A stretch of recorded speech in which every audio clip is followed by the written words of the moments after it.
అన్యులకు వెలుగయుండునట్లు నిన్ను నియమించి ఉన్నాను. యెషయా 49:6. ప్రభు అయిన యేసుక్రీస్తు లోకమునకు వెలుగు. ఆయనను వెంబడించి వారు చీకటిలో నడవగా జీవపు వెలుగు కలిగి ఉందురు.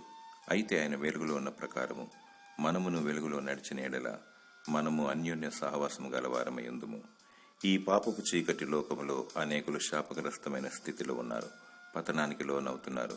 సాతాను వారి మనోనేత్రములకు గురుడితనం కలిగించుచున్నాడు. అనేకులు దేవుని ఔన్నత్యను కనుగొనలేకపోతున్నారు.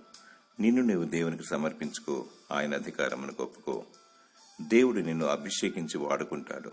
నీతి మార్గములను అనుసరించి నడుచుకున్నట్లు ఎవరు అనేకులను త్రిప్పుదురో వారు నక్షత్రముల వలె నిరంతరము ప్రకాశించెదరు.